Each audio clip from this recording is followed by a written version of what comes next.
Visitors requesting permission to address the board.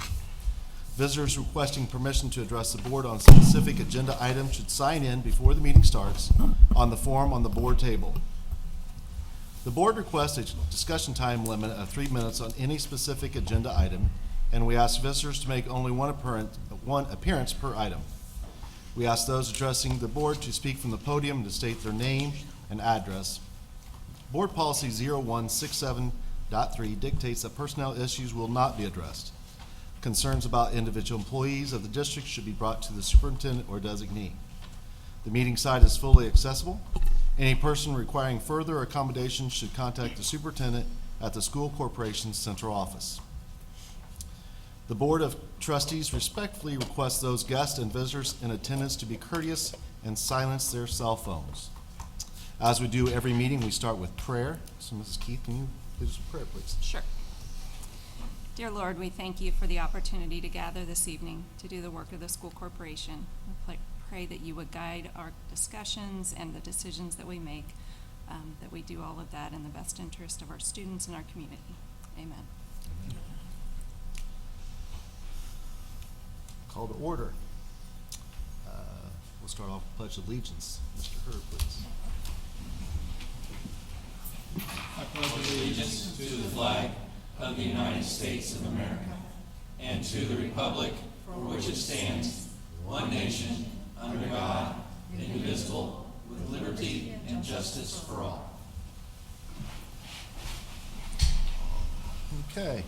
Roll call. We do have everyone present here. Item number D, mission statement. Mr. Hurd. Lebanon Community School Corporation will cultivate and reach every student by influencing and enriching their lives through the power of education, and do so in a positive and safe learning environment. Thank you. Good news. Dr. Taylor. Thank you, Mr. Bertrand. It's my privilege to bring a couple of items of good news to the board's attention this evening. First, Angie Coddington, Lebanon High School language arts teacher, is to receive congratulations for her selection as the 2016 AP Tippin Teacher of the Year. Angie's a great representative of the staff here at Lebanon High School and well deserving of this award. At her recognition, she was very gracious in her acceptance speech and gave a lot of sincere praise for her department and all the staff here at LHS. And so our congratulations goes to Angie Coddington for her receipt of the 2016 AP Tip-In Teacher of the Year Award. And then a Lebanon High School athletic coach, Mr. Shane Britt, the girls softball coach, has been selected to represent the state of Indiana as a National Coach of the Year nominee through the National Federation of High School Sports. If you recall, Coach Britt was named the Indiana Girls Softball Coach of the Year, and as our girls were state champions. And so we wish Shane the best. It's a well-deserved award, and he's very excited and actually looking forward to the upcoming softball season. So he's been a real pleasure to have, and it's just been enjoyable to see his passion for what he does. I don't know who's more excited, girls or him sometimes, but he does a great job. So our congratulations to Shane and Coach and Mr. Levine for the hard work they did in the athletic department. So that's what I have for the board this evening. Thank you for allowing me to share that. I just want to add, this past Friday, we had the veterans and first responders, and I thought that was a great event, and thank you to everybody that put that on. There was not just one, there's several people who put that on, but I think I put that in the board minutes that, I heard lots of compliments, and there wasn't too many dry eyes, so it's a great job. Well, thank you. It was a good opportunity for the school system to work with the community, and I had a lot of participation, a lot of assistance from Mr. O'Rourke and his staff, people in the superintendent's office, and a lot of community volunteers as well. It was interesting. I was calculating initially, I thought there were 7 decades of veterans on the field. There were 8 decades of veterans on the field. So it was just a great opportunity. We had great weather, which obviously helped, and the Tigers won. And so as a little reminder from that, our Lebanon High School football Tigers start their first sectional game this Friday against Beech Grove. 2 7-2 teams that have basketball scores for box scores, so it'll be interesting. But thank you, Mr. Bertrand, and I certainly was very appreciative of the support I received from the board down to everyone that provided support, food service, custodial staff. It was just a really, it was just a great evening. Yeah. So thank you for that recognition. Yep. Okay, item number 2, approval of minutes. Board, I need approval of minutes from our September 15th, 2016 special meeting and then our September 20th, 2016 regular scheduled meeting. I'll make the motion. I'll second. Any questions about those? All those in favor of accepting the minutes from the September 15th, 2016 special meeting and the September 20th, 2016 regular meeting signify by saying aye. Aye. Are those opposed? Okay, motion passes. Item number 3, certify executive session content. This is for, we need to vote on this too. This is for the September 15th, 2016 executive session to discuss job performance evaluation on individual employees. I need a motion for that, please. I I'll move make- that we certify the executive session content. Second? I'll second. Any questions? All those in favor to certify the executive session content signify by saying aye. Aye. Those opposed? Okay, motion passes. Item number 4, audience to visitors. Joshua, Morrison, and Josie.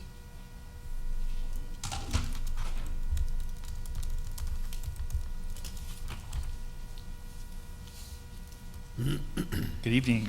Good evening.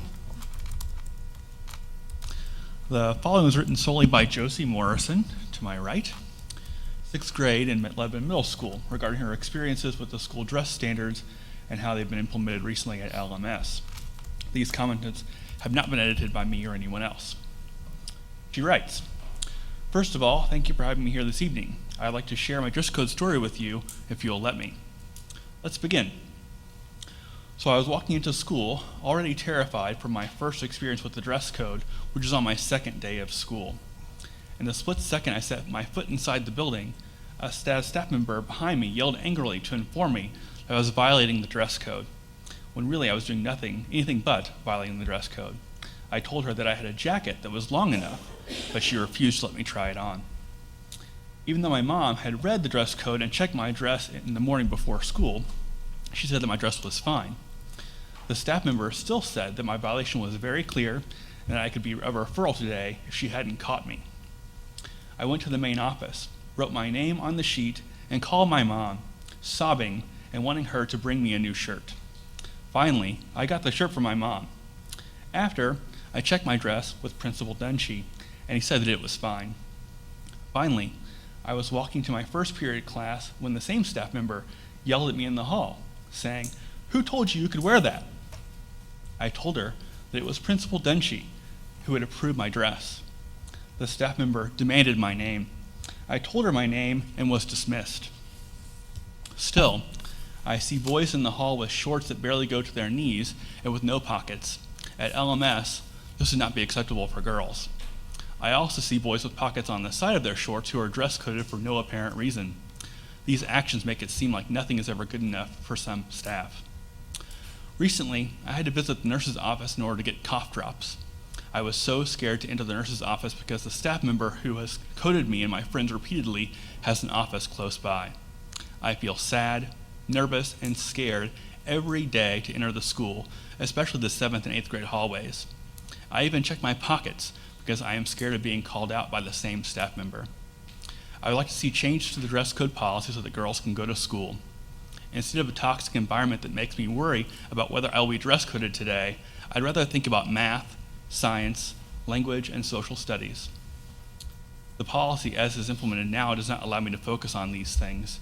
It is not fun to be in this environment, and it's not what I expected. I expected better. Thank you. Thank you. Josie, I'd just like to thank you for writing that and coming up with your dad. That was brave.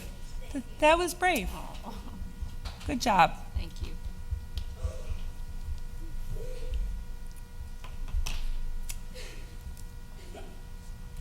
Okay. Item number 5, consent agenda for routine business matters. Mr. Tate. Yes, at this time, present the financial report to the community and the board. Expenditures through September 30th. We have a general fund at 73% expended, transportation operation at 65.12% expended.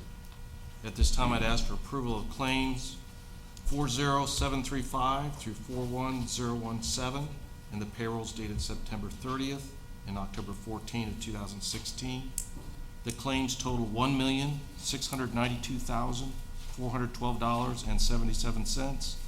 The payrolls total $1,435,877.38 for a total of $3,128,390.15. Okay. All right, board, I need a motion to pay our claims 40735 through 41017. We also need to pay our employees on payroll September 30th and October 14th. Need a motion for that, please. I'll make the motion. Second? Second. Any questions? Okay.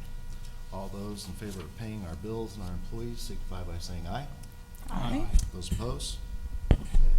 Thank you. Passes. Thank you. Item number 6, Employee of the Month. Dr. Yes, Taylor. Thank you, Mr. Bertrand. At this time, as we do traditionally, we recognize one of our staff members that always goes above and beyond. So I'd ask that Janice Fox join me and Mr. Hadley.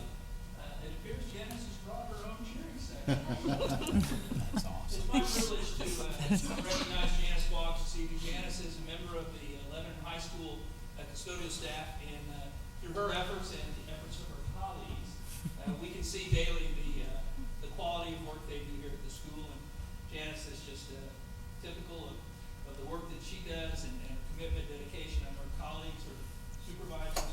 Use words like motivated, focused, happy, joyful. So all of those things that go into making an employee such a valuable member of our staff, and we want to thank you. And so for that, I'd like to present you with this on behalf of the school board, a small token of our appreciation. And thank you again for everything you do here.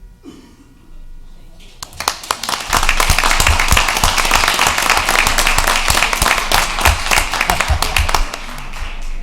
Thank you very much.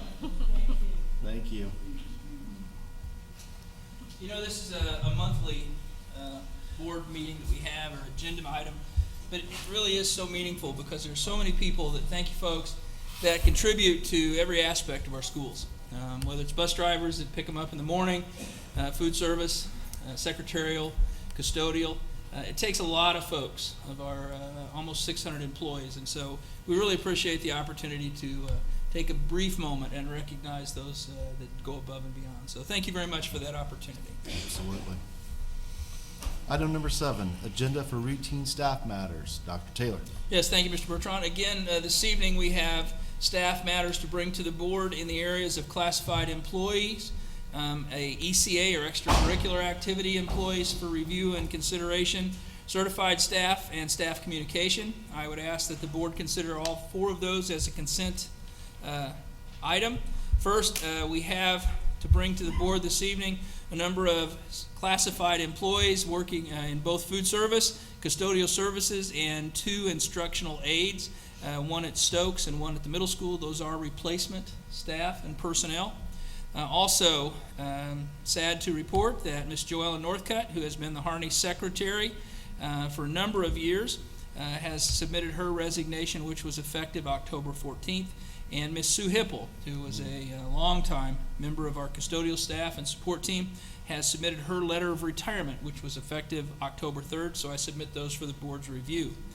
Under the ECAs this evening, in 7th grade, let me start with Mr. Levine. Our Lebanon High School athletic director recommends the following coaches for the 16-17 winter athletic season. First, in boys basketball, we're recommending varsity head coach, Mr. Albert Hendricks, assistant varsity head coach, Mr. Aaron Vaughn, junior varsity coaches, Joe LePage and Scott Starkey. And at the 9th grade A level, Mr. Dale Smith is recommended for a coach. And then volunteer coaches for the boys basketball program, Mr. Ken Acton, Mr. Trevin Poole, Mr. Trey Hendricks, Mr. Jason Smith, Mr. Todd Bird, Mr. Peter Creel, Mr. Trey Hurst, and Mr. Larry Smith. Under Lebanon High School girls basketball, Mr. Levine is recommending this evening Ms. Beth DeVinny as varsity head coach, and Penny Spoyer and Jeremy Simpson as varsity assistant coaches. Junior varsity coach recommendations are Tasha Marshall, and 9th grade A coach is Carly Green. Recommending coaches for the Lebanon High School wrestling team, Mr. Derek Bocock as head varsity coach with assistant varsity coach Mr. Jim Stanbaugh, Mr. Alex Joseph. Junior varsity coach is Mick Milakovic, and volunteer coaches are Jeremy Goodlett, and we're bringing those to the board this evening. And Lebanon High School swimming and diving, varsity head coach for both boys and girls, is Mr. Wade Thatcher. The assistant varsity boys and girls coach was Jay Anderson. Varsity assistant boys and girls coach, Mr. Donnie Lee. We have several volunteers this evening for swim. That's Nikki Love, Aaron Wilhoit, and Sean Conley. For cheerleading, for varsity winter cheerleaders, Lauren Green is recommended as the sponsor and coach. The JV winter is Jordan Hensel. 9th grade winter is Brooke Hensel, and we have volunteers that are Hannah Lyon. Then Mr. Smith for recommendation for basketball, winter basketball for boys only. Girls haven't started yet. For 8th grade A team, Mr. Rick Cosgrave. For 8B, Mr. Michael Bertrand. For 7th grade A team is Mr. Trey Hendricks. For 7th grade B team is Mr. Jack Day. 6th grade A team is Mr. Peter Creel. And 6th grade B is Doug Myers. So Mr. Smith is recommending those this evening. Then under certified staff, we have Miss Rebecca Warren is a Harney 2nd grade teacher, is requesting a leave of absence for maternity purposes beginning December 16th and running through February 10th. Miss Casey Williams, a Harney 3rd grade teacher, is requesting also a leave of absence for maternity beginning December 23rd and running through February 28th. And then under staff communication this evening, Mrs. Taggart and Mrs. Outcalt are recommending Ashley Fossil for the art position, respectively, will be split between both Perry Worth and Central Elementary. Those are the agenda items we have this evening for routine staff matters. I appreciate the board's consideration and review of those recommendations. Board, I need a motion to accept the routine staff matters for the classified, ECA, certified, and staff communications. I move we submit we approve as submitted. Second? I'll second. Any questions about any of that Dr. Taylor just went through? Just want to say best wishes to the teachers and their families who are having babies. We always hope for healthy babies and mothers, and congratulations to them. Absolutely. Thank you. Okay. All those in favor for the agenda for the routine staff matters in the classified, ECA, certified, and staff communications signify by saying aye. Aye. Those opposed? Okay, motion passes. Item number 8, academic achievement. Dr. Taylor. Thank you, Mr. Bertrand. As you recall from last month, we asked to have a State of the School brief presentation from 2 of our elementary schools. That was the Perry Worth and Harney schools. And this evening, we have Mrs. Outcalt and Mrs. Kelly Solomon will be presenting on Central and Hattie B. Stokes. I'm sorry. Is that correct, Kelly? No? Yes, okay. So Becky, if you could go first, please.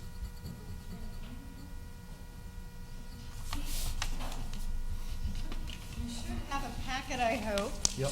for Central, so we'll go ahead and start there. I won't read every word to you, but I'll kind of give you the highlights. We currently have an enrollment of 348 at Central. Number of sections we have K through 5 are 14. We have a student-teacher ratio at the intermediate level of approximately 29 to 1. Primary level, 22 students to 1. And the gen ed teachers, we have a total of 14 certified, 1 special education certified teacher, 1 IA to support special ed as well. And our special area teachers are supported with 2 certified teachers in PE and music. We have an art teacher who holds a BA degree and pursuing an elementary education licensure currently. And we do have an instructional assistant in our media center and computer lab. As far as programming highlights, curriculum instruction assessment, of course, is a focus of ours in our daily practice. Our central instructional team, just like all elementary teachers across the district, are certainly working very hard to implement Ready Math with fidelity and all grade levels. In terms of instruction, we've worked very hard in the last few years trying to bring about a cohesive and collaborative instructional framework. We've spent a lot of time working on close reading strategies, working on perfecting and supporting our 90-minute reading block with literacy stations, and certainly with Daily 5 and cafe instruction as well has been very much supported by staff, and we support each other in that. They certainly invite each other to their classrooms. I think the peer modeling has worked quite well for us as well. So there's a lot of opportunity to support their practices each day as they're learning these frameworks.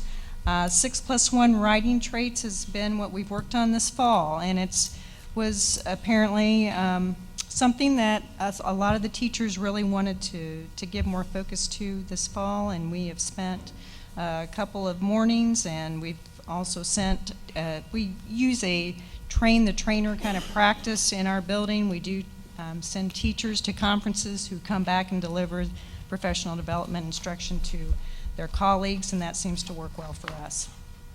And also we're engaged in the Karen Bailey assessment, as well as we're working through that with our district colleagues. We also implemented Central Math and Literacy Instructional Team quarterly meeting, and that just allows everyone really to be involved in the school improvement process at Central. Also supports a professional learning community type of network. So we certainly take that time to look at data and try to share again how we can improve as a team. We've also taken that opportunity to create some special programming opportunities, and last year we implemented World Read Aloud Day in February, and we plan to do that again this year and invite some community guest readers as well as some authors.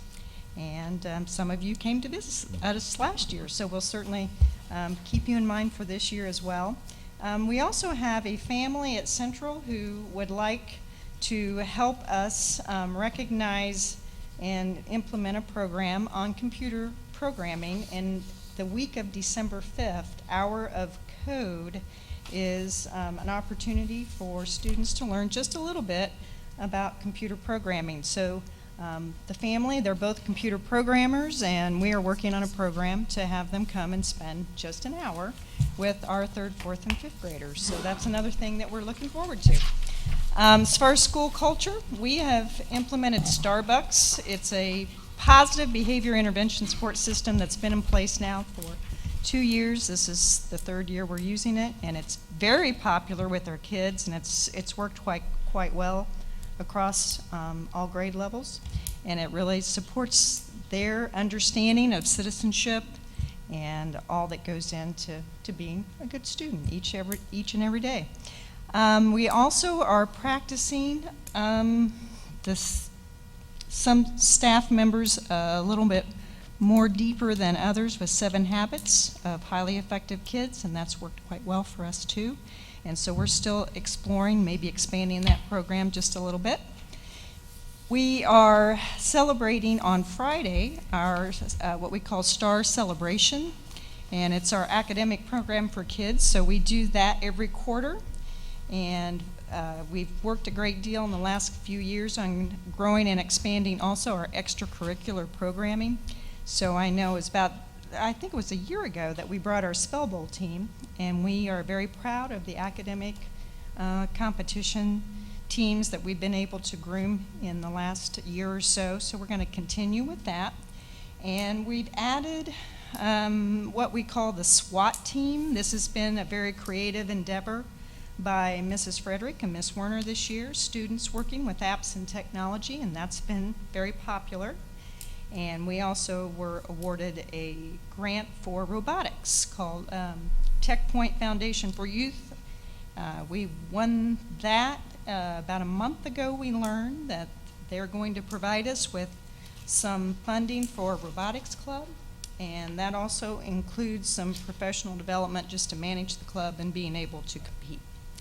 So that was very exciting for us. We haven't done that before, but we're going to give it a go. Central PTO has done some very interesting programming this fall, and we did for the first time implemented a fall festival. We thought we'd give it a try. It was very popular, and the hayride was a highlight, and I think I went around the block 12 times with 300 people. So, you know, it was a lot of fun. It was a great night, and the weather was really just beautiful. So we had a great evening. So a lot of good things happening, and don't know if you have any questions or... This computer programming, is that an after-school event? This particular thing, we will probably work it in somehow with math. I Okay. think that's what we'll try to do. That particular event will just be a one-time only, 1 hour program, and we'll probably have them come in, work with some activities, and Okay. that's all we'll do. But we have, you know, if it works well, maybe we can consider expanding on that. Absolutely. Yeah. Mrs. Alcott, you just mentioned the Ready Math, and I'm just curious, how's that going? It's a whole new math curriculum for K-5, and so that's something all the elementaries are coping. Could you just tell us maybe just a little bit about how that implementation's going, what you're seeing as the... I think it's going well. Mhm. I think we're still working through the depth of the system because there's a lot of layers there, and Mhm. we're still learning how to implement it. You know, as you go into classrooms and grade levels, they are trying to find the most efficient way to provide the instruction, and I think for us at Central, we're finding some success in almost working with what some people may refer to as a math workshop or stations, and providing some mini lessons and opportunities through activities. So I've seen that work well. So I think we feel like it's going well. We're still, though, trying to really get a grasp on every layer of it. Right. Are there sort of self-paced components to it at all? I mean, are the students able to, is it helping you differentiate instruction, I guess is one way to... I would say so, yeah. There's supports in that certainly for differentiation, and with the diagnostic tools that are built in the system, it allows for kids to connect with the content on their level. Okay. Computer blended learning type Mm-hmm. aspect of it. So they certainly have the opportunity to fill the gaps and deficits that Mhm. they may have in their learning, and that's was a real bonus for the program. That's what we came across with. Mm-hmm. And pretty comprehensive reporting for faculty and staff. Mhm. We are very much able to see where kids rank within their knowledge base connected to their grade level. So Mhm. that's very helpful for us. Mhm. And it also helps us discern, does the student maybe need to be considered for a tier 2 kind of support and multi-academic support system that we have, or formerly known as RTI. but Right. We're now calling it MTSS, but Right. Right. I think Okay. it's good. I think Okay. it's- Good. Thank you. Thank you. Thanks.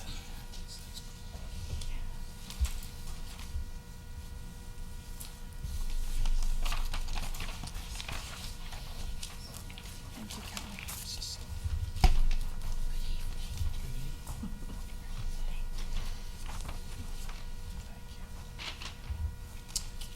Thank you, ma'am.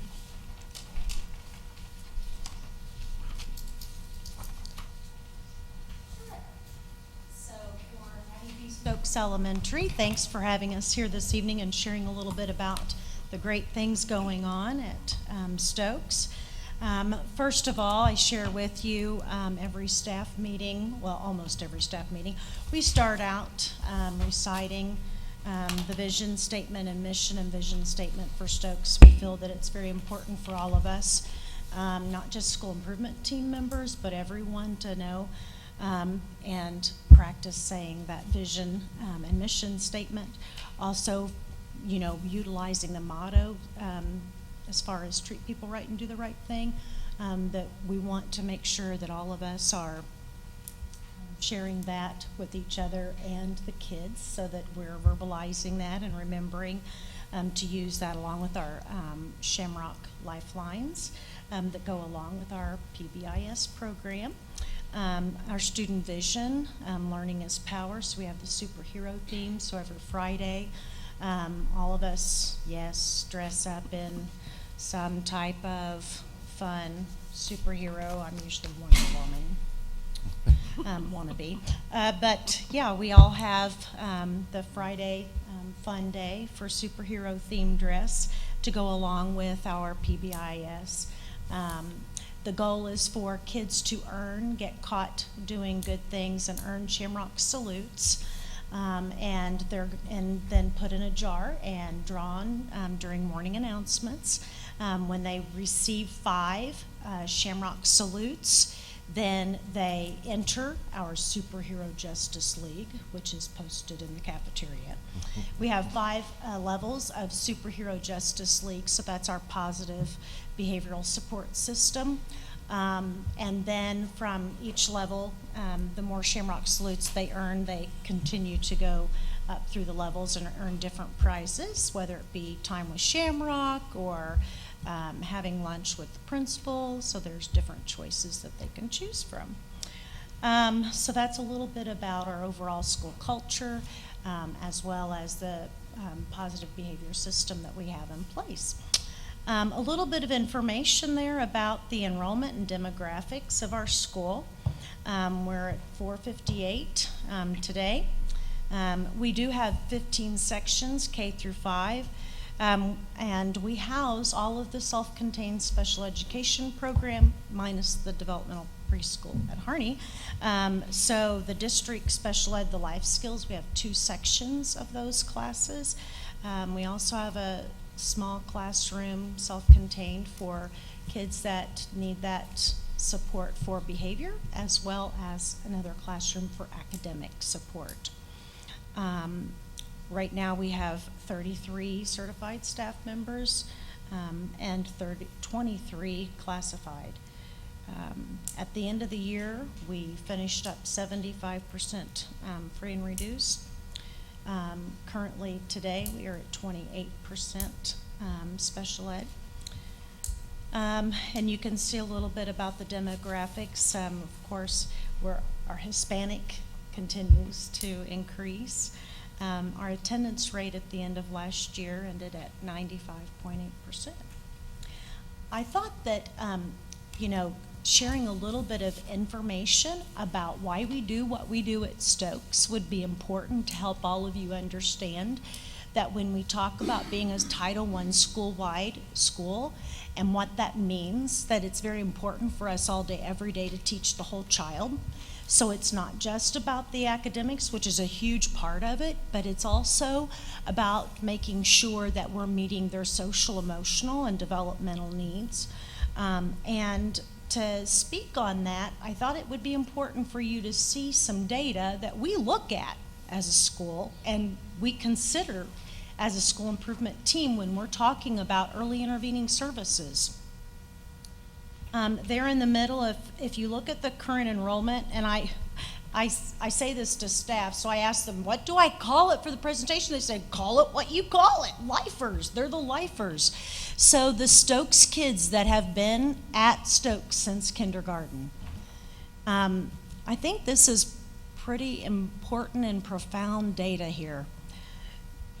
Grade 2, out of our 89 kids in grade 2, only 48 of them have been with us since kindergarten. At grade 3, out of our 70 kids, 42 of them have been with us since kindergarten. At grade 4, out of the 73, 29 of them have been with us since kindergarten.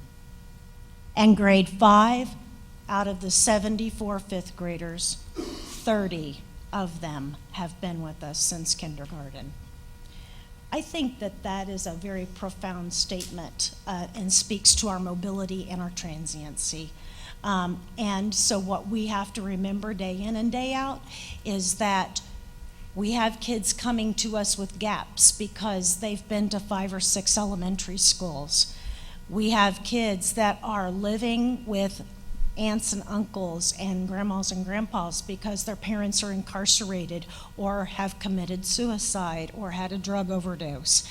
We have a lot of those situations, and this speaks to that data.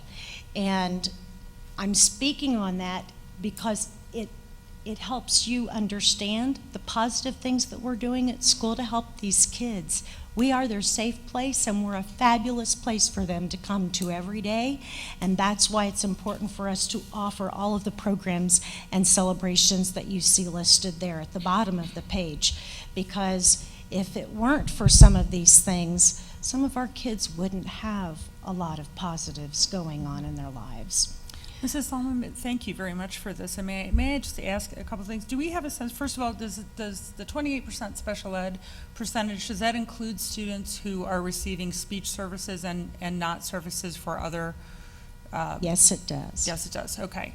And then just doing some quick addition here and the LifeFirst comparative data, again, really interesting. So it looks like overall, I just added up those columns, so it's 149 out of 306. So it's about half overall. I'd be curious, Dr. Taylor, and I know I don't expect anyone to have this right off the top of their head, but I'm curious how that compares to our elementary population as a whole, I guess. So if that's data we could get caught up on as a board, and also that special ed percentage number, understanding that does include students who are receiving services for speech.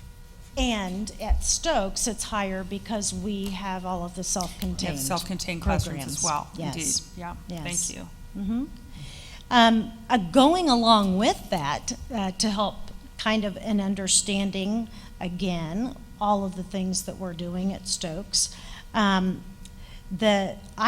call it interesting facts. To me, it's points to ponder. At staff meetings, we look at this data and we say, what does this tell us about our kids? We go through our class lists and we highlight those lifers, and then we look at those kids that aren't highlighted and we say, how many schools have they been to? And so we know that we have to really get to know them quickly to find out what they do know so that we can build upon those strengths. I went back to 2013 just to give you some examples of the data, beginning year of enrollment compared to end of year enrollment. But then the number of students that are withdrawn and enroll each year. And when you add those numbers up and then you look at the total number of students throughout the year, you can see that it hovers right around 50%.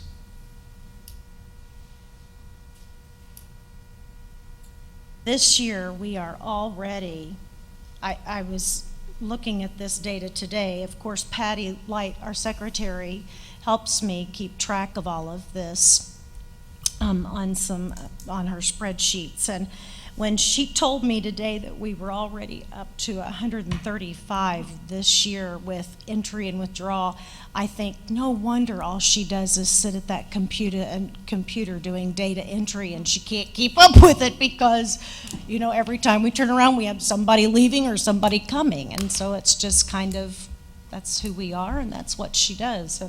But that just speaks to what the revolving door syndrome really is at our school.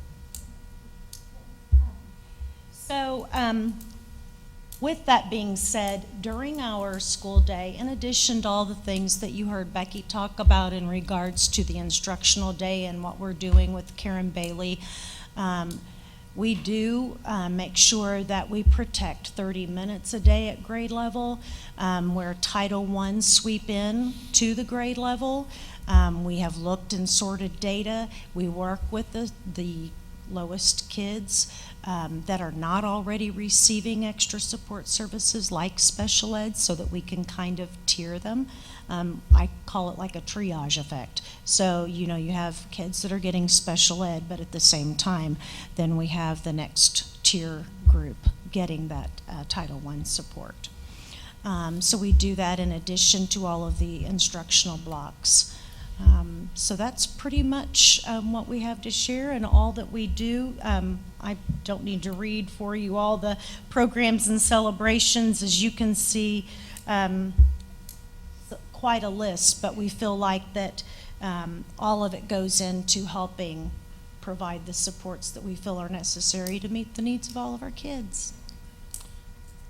Kelly, when you talk about this in and out of kids, do we know, do you ask, why are you leaving? Is it just because they're leaving because of another job, or are they leaving because they've moved? And so, is that the majority of the. Well, if you look at Stokes District, Right, a lot of apartments, a lot of rentals. right. So it really does have a lot to do with that. The transiency, I would say in-house, the largest majority of our kids, I would say we share with Harney back and forth. Now, if I had enough time, I love looking at all of this data. If I had enough time, I have before taken a grade level. I've not done it for the whole school, but I've taken a grade level and looked at the kids that come and go. And we have some of those that, and so when you see, like, for example, 113 kids withdrawn from 215 to 16 and 113 enrolled, how many of those 113 are the same kids going back and forth? Right. And so I think that that's important information, but we look at that, but it's hard to know as far as like the different reasons. They don't really sometimes even come in. Sometimes they leave and the kids don't even know they're leaving and they've left their stuff at our school. You know, their gym shoes and their personal belongings, and they leave in the middle of the night, and yeah. Mrs. Selman, could you tell us a little bit about, kind of, just update us on the food pantry? I know that's been going on for several years now. Could you just, again, I don't want to ask you for a lot of facts and figures, but just a little kind of thumbnail sketch of Yeah. the food pantry? Yeah, so we do that in conjunction with the BACSAC program at Gleaners. And what Megan Williams, our homeschool liaison, does, she looks at we do keep track of all of the people that come through the food pantry. Right now we're doing it twice a month, every other week. And we look at the number of kids that are actually taking advantage of that. The numbers have dropped through the years, which we're kind of trying to figure out the why there, because it's not that they don't know they don't need the food. So we're thinking maybe it's the number of new people that are coming in and not knowing.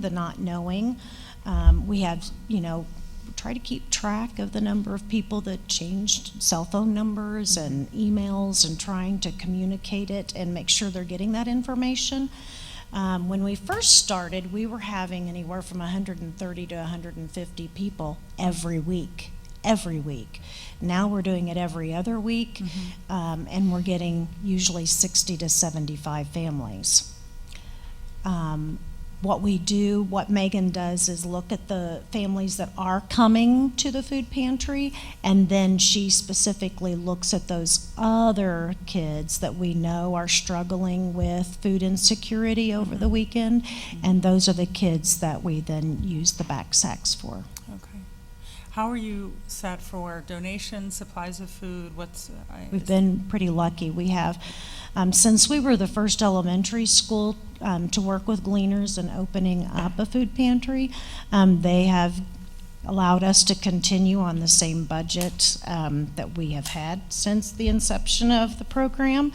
But we also have a private donor that donates $1,000 a month for our food pantry. Wow. So the donations come from Gleaners and from your private donor in the form of money rather than folks bringing in non-perishables? Various times throughout the year. Matter of fact, today we had, I think someone from the Christian church dropped off a huge donation. So yes, we have. I actually spoke at a church this past Sunday. They wanted me to come in, and I spoke with them about the food pantry, and they donated food then. So yeah, different groups and organizations donate food throughout the year, but I would say that the majority of what we need and what we receive is through the Gleaners, as well as the food, Your private volunteer anonymous that, donor. that gave the private, Right. the monthly donation. Okay. Thank you. Any other questions? Thank you. Well, thank you for your time. Kelly, Becky, thank you very much for the information. Appreciate all the good things that are happening there. And continuing to work with students and work with the programming, even with some of the challenges we see. So appreciate that. Board will continue with the State of the School addresses here with both the middle school and high school as we move forward towards the end of the year. Okay, thank you very much. Thank you. Item number 9, approval of handbook changes for dress code. Dr. Taylor.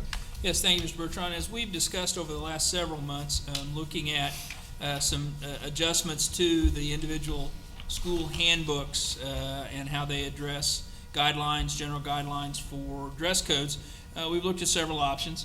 And in reviewing what the corporation policy was, which was kind of a general overview, we had originally thought we would want to do a policy change, but I feel it's better that if we look at implementing individual handbook changes, that therefore the policy is an overarching policy that basically addresses the general desires of where we want our children to be and with regards to appropriateness for school.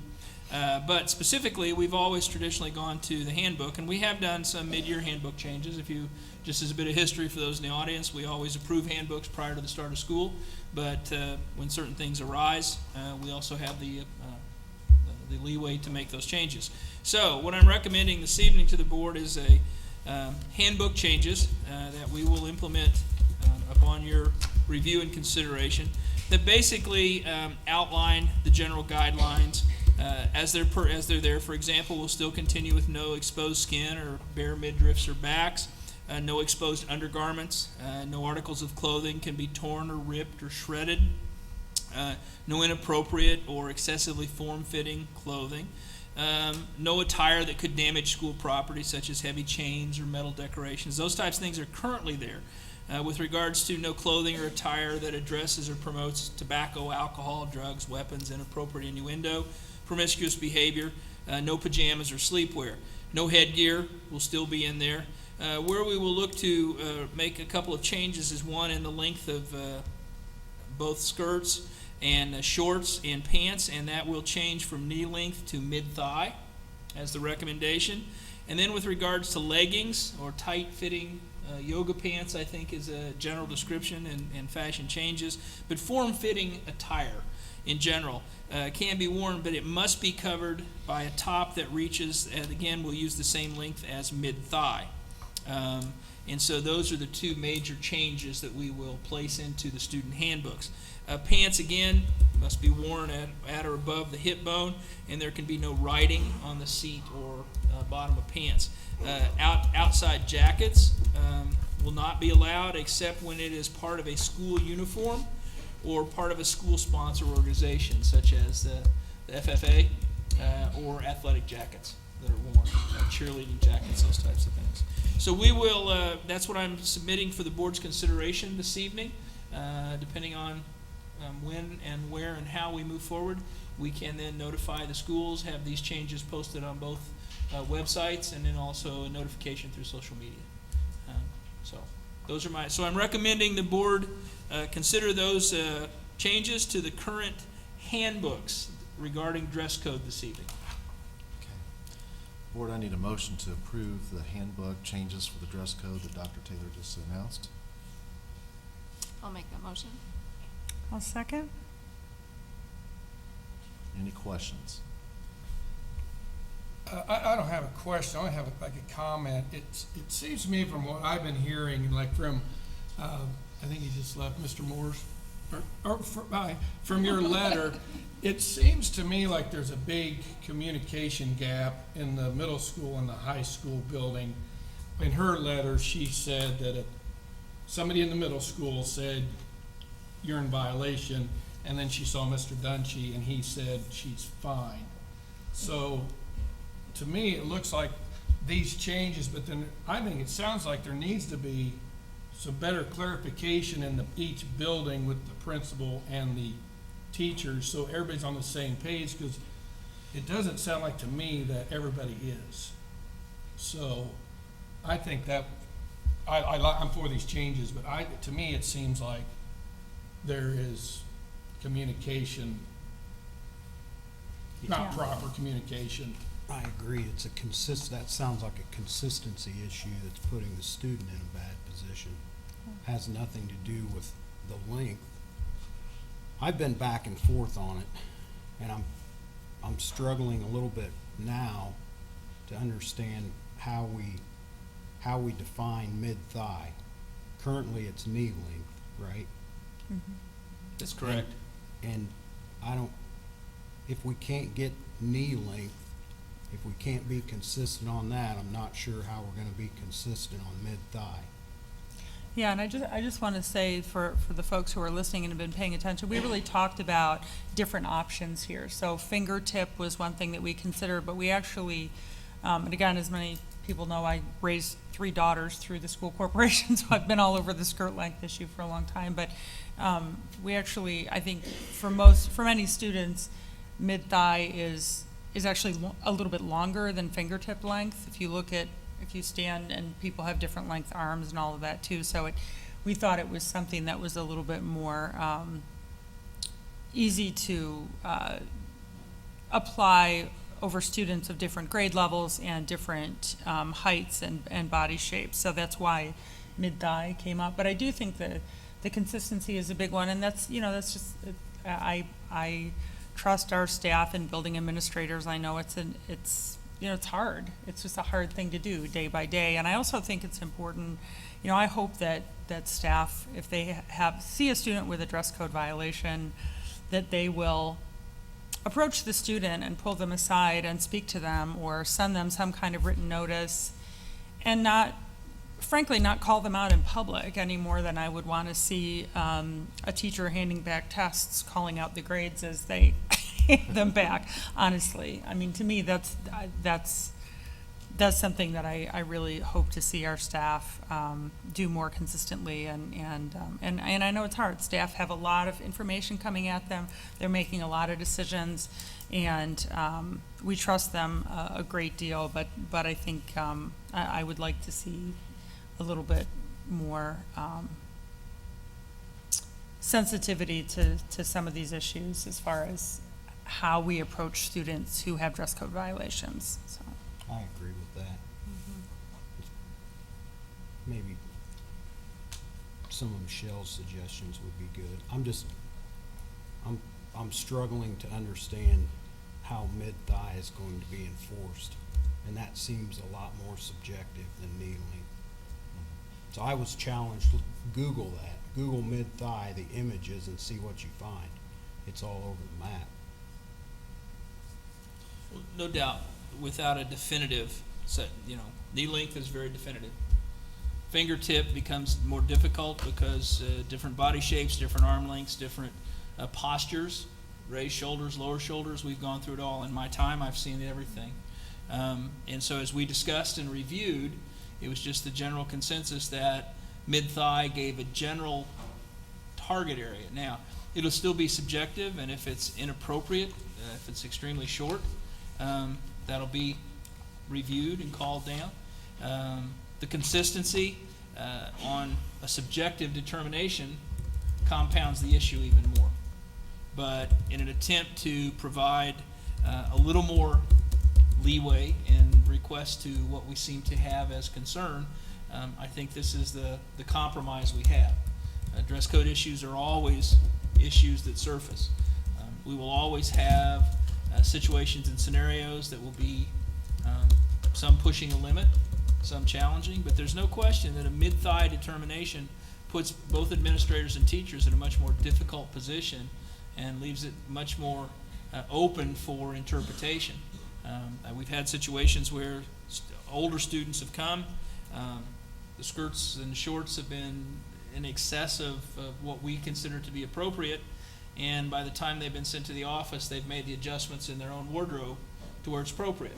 So that time from when they're sent to the office till they actually come to the office, you turn down a waistband, you lower whatever. It's always, dress code is extremely difficult, but I believe it's important to have dress code because of the extremes that can be confronted with. And unfortunately, we're trying to apply what we think is common sense to the general mass, and everyone will try to push that. So this in no way will eliminate some of the concerns we have. The consistency is duly noted, and we've talked to administrators. Now you have guidelines and policies. Some choose to look at that as interpreting some. If they sit in a class and they're sitting in the desk, it's hard to determine, is it knee length or thigh length? And by the time they have students come up to them and ask for help or ask for assistance, and everybody else leaves the room, you've gone through an entire class time, or you've walked from point A to point B, and maybe you weren't seen until second or third period of the day. Knee length was determined initially because it was very definitive in the length. Now, the comments have been made about styles and purchase capacity and the ability to find those length of clothing, so we're trying to be responsive to that. But whatever's determined with what the recommendation is, we'll constantly be reviewing our school dress codes and policies. There's discussion about open-toed shoes at the elementary, and we talked about that with the elementary principals, and that's a safety issue with the compounds that are on the playgrounds, with weather issues that come up, with things that are dropped, inadvertently. So I think the open-toed issue is one that we have to stay with just out of a safety concern. So we'll continue to try to apply the intent of the dress code policy through the application of the handbook guidelines. And as long as we continue to work towards that and still are open and receptive to looking and reviewing. The reason we first, as a bit of a history, and I think several of you are here, we initially got into a more definitive dress code because of male sagging pants. We saw the sagging pants, this is 7-8 years ago. That was a fashion statement, so we really didn't feel that the exposure of undergarments was appropriate. There was connotations of what that dress code meant with relationship to gangs and a whole bunch of different stuff. That's why we got into this initially. Well, we don't see very many sagging pants at all anymore. If we see sagging pants, it's someone that's wearing a too big a hand-me-down or they forgot their belt. So now we're moving on to different fashion trends, such as the tights or the yoga pants or whatever they're referred to. So the comments are duly noted. Do you think this is easier to enforce? No, I think it's more difficult to enforce. Okay. Simply because it's more subjective, as we said. But then with that subjectivity, you'll have to have some individual determination, and what is appropriate, what is not appropriate, and we'll be looking at extremes instead of consistent guidelines. Well, and I really, I hope the folks in our community who, everyone wants to go to school to learn. You don't want to, Right. But we just really ask for cooperation and buy into this and good communication and to give the staff some benefit of the doubt too, because when people say, well, no one said anything until fourth period, well, it may be that, the teacher had students around her desk and she didn't see the student come in and out, so there are reasons sometimes why these things don't get caught early, and we're all in this together, and let's just try to remember that and not treat this change also as kind of a free-for-all, I guess. I mean, we've all seen lots and lots of young women and men out in public at social events, at church events, wearing clothing that is the length that's we're about to approve, and it looks good. So let's aim for that, and try to get on with the learning and so. I didn't say that very well, but there it is. So I think as we look at this and these changes, there will be some learning curve, there'll be some ups and downs, but if we continue to try to look at what do we do to ensure that students are in the right environment for learning, students are dressed appropriately, deal with the minority, and it's clearly a minority that has the gross violations, and I'll say gross violations being they knew when they walked through the door it was not appropriate. As long as the administrators and the staff still continue to address those issues and achieve correction and not disciplinary action so that we can move forward throughout the day, I can tell you there's not one principal or assistant principal that gets up in the morning and says, wow, I want to really deal with dress code issues. As you heard Mrs. Solomon and Mrs. Outcalt, their issues are way beyond dealing with dress code. So this is an attempt to make some adjustments. I hate to use this term, but it's a living document. We'll be revisiting this again as fashion changes, as different scenarios rise. So I think the simple fact that we're being responsive and looking at these options and these considerations, we've over over my tenure as superintendent, we've looked at dresses in probably 4, 5, 6 different options, and sought community input on a number of those, and continue to try to be responsive to that happy medium between acceptable and appropriate, and trying to allow students to, at the same time, they have a need to be expressive, and dress is the way we express. So I think things like not changing, no promiscuous behavior, derogatory comment, no promotion of tobacco, alcohol, drugs, that never surfaced as an issue in our community. Yet I can tell you, I go to other high schools and it's very common. So I think there's some core dress code expectations that we've not moved away from. These are adjustments. So when you ask, is it going to be harder? I think anytime it's subjective, it's harder. But that's the nature of the beast. And so as such, I have great confidence in the administrative team and the staff. They'll make the appropriate adjustments. Communication and consistency, obviously, it has to be one we continue to address. But there are, as I said, because of the nature of the environments of schools, and elementaries are different from middles, are different from high schools. Students come and go at different times. Students are responsive in different ways. I think it's always going to be something that we'll have to work towards, making sure we do the best we can do. And the comment about asking our community and our parents and our students to be understanding and supportive, it's a partnership. So that partnership is what we want to achieve in order to get the best we can for the kids and for the educational process. So, any other questions, Mr. Bertram? This is something you can talk about, the administrators retreat, and gauge We'll how be- the changes are going. Right. And Well, and we have, back. bi-monthly administrative meetings, and we've had this dress code issue on for probably the last 6 months. Because it is an open, it is time consuming, and it is, sometimes it's a challenge, but, the biggest issues that we'll face are, was there a disruption at some point, or was there an inappropriate, blatant inappropriate appearance? Like I said, I've been back and forth. I just don't want to make it more difficult for the administrators, teachers in the building to deal with that. We'll look at this in the December, if it is implemented here the next, rest of this semester, basically the next 8 weeks we have left. We'll reassess and look, but I think this is something we need to at least live with for the year. And then when we get handbooks prepared for the board next year, we can have either justification to look at alternatives or for justifications for continuation of current practice. And in my limited fashion knowledge, there's going to be something else in 6 months that's going to come down the pike that we're going to be faced with. The parents are going to be faced with through, commercials and media and everything else. So I believe what we've presented here is a good compromise as a mid-year adjustment to be responsive to some concerns we've heard, and we'll see and move forward from those. So my recommendation is the board's favorable consideration of these changes as they've been presented this evening. Any other questions for Dr. Taylor?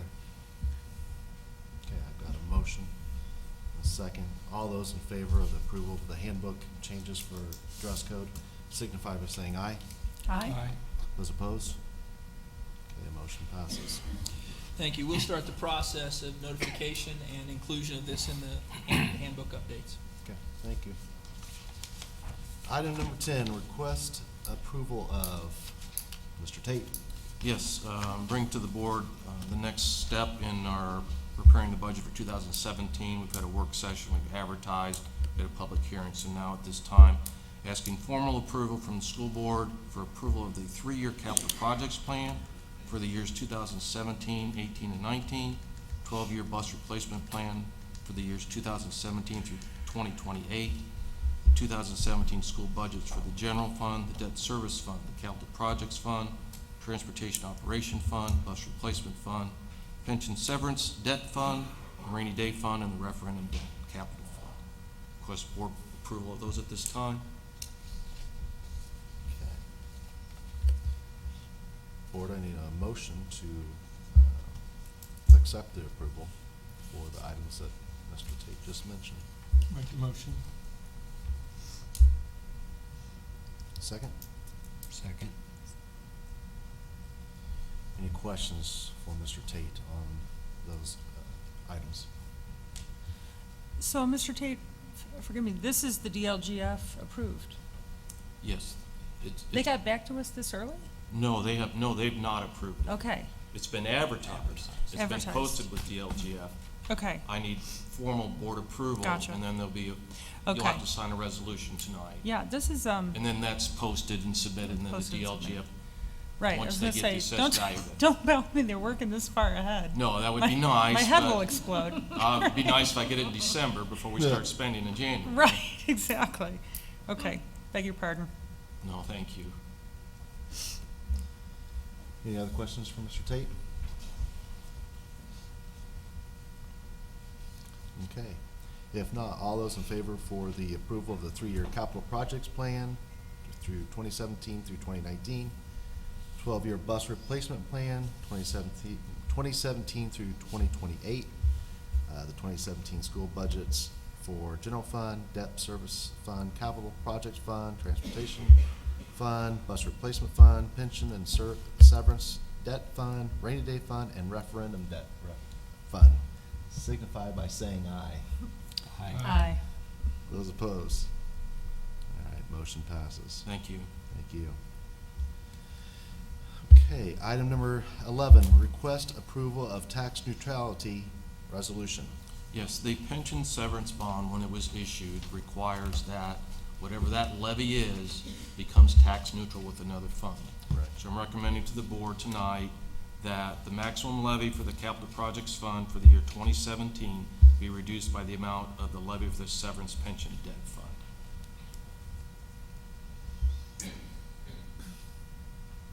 Okay, I move that we approve the tax neutrality resolution.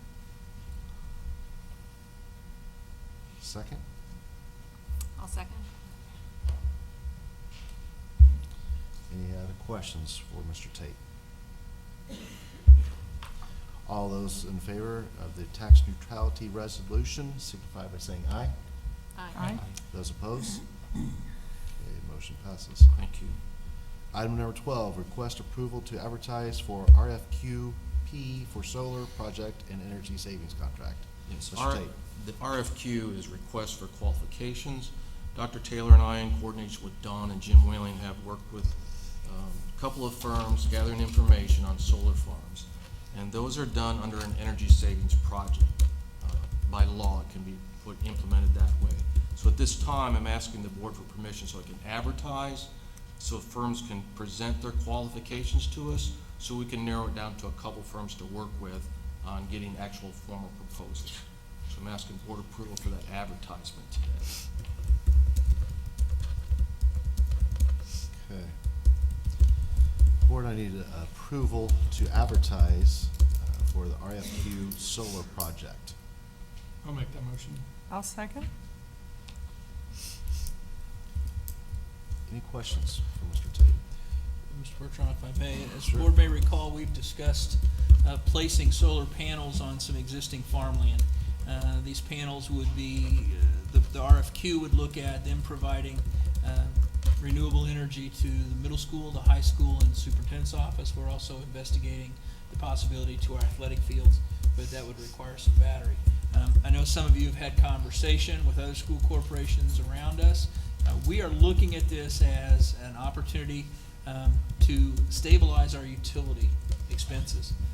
We're not sure where the savings would be, although there seems to be some, but the savings comes when utility rates continue to rise over the years, and we're wanting to lock into a consistent utility fee for those properties that I mentioned. Then that allows the budget process to go a little smoother because you're not trying to guess what my utilities are going to be.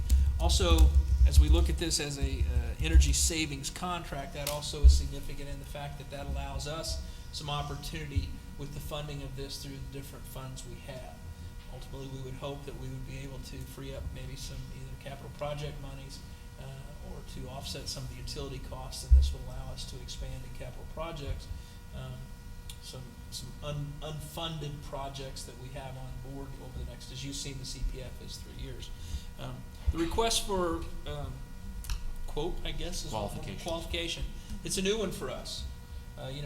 We spent quite a few months over the last several years learning about the design-build process. So now we're going to learn about the request for qualifications.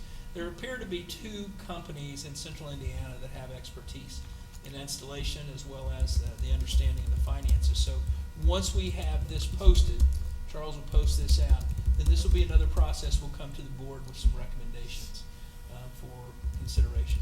But we really want to make sure that this is advantageous to us. There could be some options we're still trying to decide where you can sell back some of the energy you generate. And while you buy it for maybe 13, 14 cents a kilowatt, generally you only sell it back for 4 or 5 cents. But there's that opportunity as well. So it'll be a continued process where I'll be giving information. Charles will be providing the board information. But I do feel it's a good move for us to at least investigate. Do we own the panels? It will be a lease, a 20-year lease. There's 2 options we can look at. We believe here's again the investigative component. I'll let Charles jump in here. But we've been quoted some lower rates on leases than on a bond to purchase. The other thing that I kind of like with a lease, the panel's projected to have a 25-year life. And a 20-year lease would give us 5 years of usable life. But in that 20 years, if you lease, the company you lease from is responsible for maintenance, upkeep, replacement. Apparently, from what we're finding out, the technology is just flying.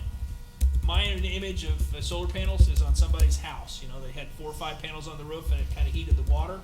Well, these are going to heat 2 of our largest utility users. We also would like to have an option to explore the application at Perry Worth, where we have available land, and at Hattie B. Stokes. Central does not appear to have enough land. We're not going to take a playground to put up solar panels. And Harney, we're looking at that, but we don't believe that's there. But the lease factor, it appears it's a little more advantageous to us. Because it's a budding technology, I'd hate to own it and find out in 5 years we've owned some outdated, it's like the computers. You buy it, 3 years from now there's something bigger and better and you're still stuck with that. So we're exploring that, Tom, and I know Charles has reached out to Ice Miller and some of the other folks we deal with. The UMBA is our financial advisor. Hey, are these realistic? Can you get a 2.2% lease rate versus a bond rate of that 2.7 or 3? A lot of unknowns for us. Yeah, So we can get into that as we go along. What's the time? well, but I think that's some of what we're wanting to make sure we have our due diligence.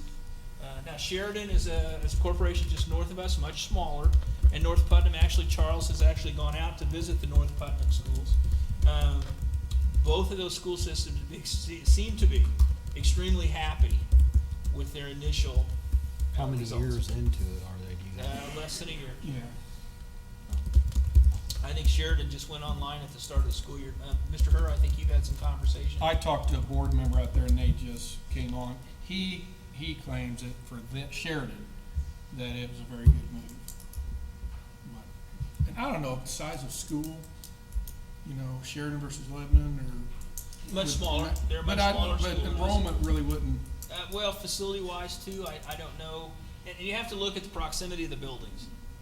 The reason we pick the high school, middle school, and the admin office is we can run the current power lines. That's what you want to use. You want to use existing utility lines instead of them laying new ones. Was in close proximity. Now you go out to Perry Worth, we've got a lot of land. Can we put something out there that's close that the lines run into it? Then the consumption, our high school is much bigger than Sheridan's high school. So you have to look at the kilowatt consumption and how's that work. With the energy savings plan, there's also issues about changing out your lights to LED lights. Well, there's cheap LED lights and there's expensive LED lights. What kind of lights are you going to get in there?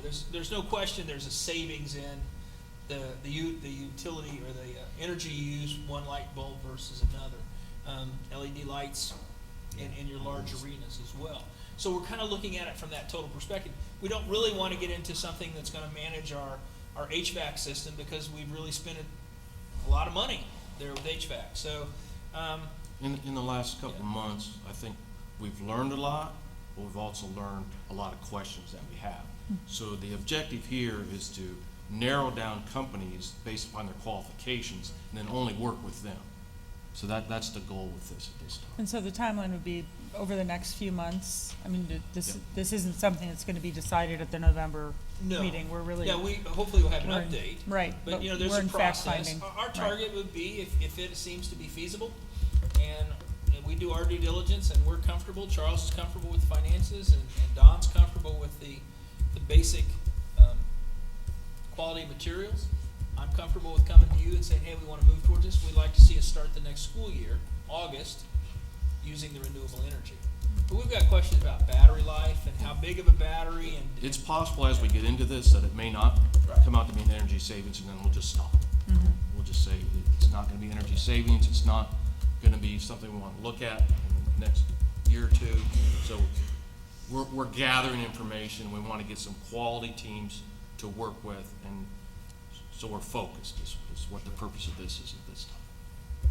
So as Charles said, we really, our search has got us more questions than answers, but I think there's the potential for us to do our due diligence. And so what this is this evening, what Charles is asking for is simply your authorization to move forward and advertise, to narrow the firms down, so we're not dealing with every guy with a panel van and a solar panel that wants to come and do our work.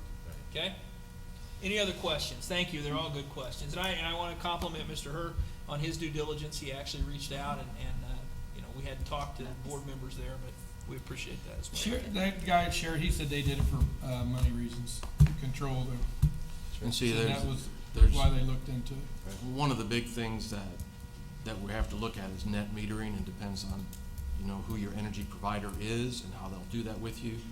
They're more cooperative with the REMCs than they are the IMPAs. So we've got some questions, big questions that have to be answered yet. We want to get some people that know what they're talking about and have been through this. And so I've actually reached out and talked to our utility, because we're their biggest customer, and I want to be sensitive to that. I didn't want, if we go offline, are they going to raise the rates in the community by 10%? And then I'd blame the board, because you that voted approval. But what we basically found out was, because we are IMPA, which is, can you help me, Marty, is it Indiana Power Municipal Municipality Power Association? They purchase the energy they use. Right. So if they don't have to purchase the energy we use in these facilities, then it's just, they don't buy it. So there's no rate increase based on that. Now, if they do raise the rate, I'll be the first to say it's not our fault. But we want to look at that too. We want to be a good community partner. We understand it's a big cost to heat and cool these facilities. So we've started to have those discussions. Because IMPA's there, we initially thought they could buy back some energy from us, but we're not sure. I mean, it's such a new technology. But those are the kind of things that we're really exploring, so that we at least have a little bit more understanding and knowledge to come and make a recommendation to the board. Charles, anything else? Great. Thank you.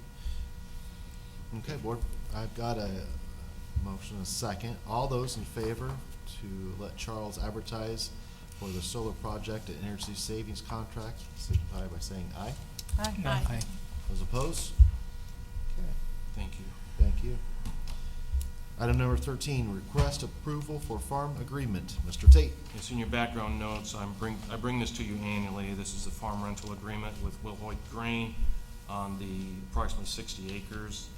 And the rate is set according to the Purdue Agricultural Economics Report. So this year it'll be at $221 per acre. So I request approval of the board to move forward with this contract. I move that we proceed with the farm rental agreement as outlined. Second. Any questions about that? Okay. All those in favor of the approval for the farm agreement for the $221 an acre, signify by saying aye. Aye. Those opposed? Thank you, thank you. New business, Mr. Tate. Yes, Ms. Taggart has brought to me her recommendation, and at this time I support that, of the Perry Worth annual fifth grade trip to Chicago dated May 12th, 2017. She's put the itinerary and background information for you, so at this time I ask approval of that trip. Board, I need a motion to accept the approval for the Perry Worth trip on May 12th, 2017. I'll make that motion. Second? Second. Any questions? All those in favor of the Perryworth annual trip to Chicago on May 12th, 2017, signify by saying aye. Aye. Those opposed? Thank you very much. Thank you. Other business. I think we do have fall break next week. I don't know if the administrators still want that or not, but we'll have fall break. November 15th is our next regular scheduled school board meeting. Any other business? to talk about? Do we have any updates on the sidewalk segment over by Yes, we do. Grant Street? All right. After much discussion between the city and Comcast and our involvement, first, let me start by thanking the city. They paved that road, Yeah. and we appreciate that. We're in the process of having that transferred to the city, The whole street. the street, between the three-way stop to the stop sign at Middle School Road in Grant. Right now, all further discussion has been put on hold. Because of Comcast, they wanted Comcast to run the lines overhead. Comcast wasn't agreeable to that. The cost for us to replace the Comcast lines if they were broken during the dig was gonna be too much. Comcast serves residential. So Charles has been in contact with the city, and pretty much we have decided, the city has decided, our contribution was still the same. We were willing to put $10,000 in the project. They're wanting to wait and see what the project actually looks like. So at this point, it's in the city's hands, and we're on hold. I thought we found out those Comcast lines were dead. Apparently not. They actually do feed some of the residential Okay. over towards the middle school. Last talk to Mr. Warren is that Comcast is wanting to put the cable underground on the side of the administration building. So we're looking at that. Once that's completed, if it's completed appropriately, then the city is looking towards the sidewalk in next spring. I know Mr. Warren's a big fan of sidewalks, definitely. Yeah. And he's done a good job And the city's been very working that for the cooperative. city, Right. so. So, in terms of the city taking it over, is it, I mean, there's no financial dimension to that, right? No, We just, I mean, they plow it anyway. Right, they Right. plow it, they pave They it. pave it. You know, they control the stops. It really just makes more sense, and I think there's some advantage for the, whatever they have, total square or total linear miles of road, there's an advantage. For us, it's honestly, the city's been a great partner. They've been there to repair, they've always plowed it, we've been a priority plow for them. Again, one of our concerns with a sidewalk so close to the road is when they plow it, it becomes our responsibility to clean the sidewalks off. So we'll work with that. We move and take snow off a lot of things. But where it sits right now, since we're not gonna be the lead on this, I believe the city it's probably springtime, Ms. Thomas, before they get anything done. Okay, but if citizens are interested in that, the city is now the party to contact That's correct. in terms of lobbying for sidewalks or Yeah. what have you. And Okay. the city wants the sidewalk. Sure, sure. I don't No, think as I there's a say, I know question, they- do you have to lobby for it? I think it's, is it financially appropriate? Right. Is it? Well, and it would connect just right to the one right there on Elm Swamp. I think there would be a greater outcry if you knocked out someone's cable in the Big Ten channel than there would be if you didn't have a sidewalk until spring.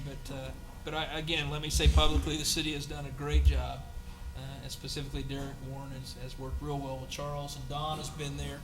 Chad has been there. Comcast had sent out one guy, he was there. Oh, I can't look at this, I'm commercial, it's residential.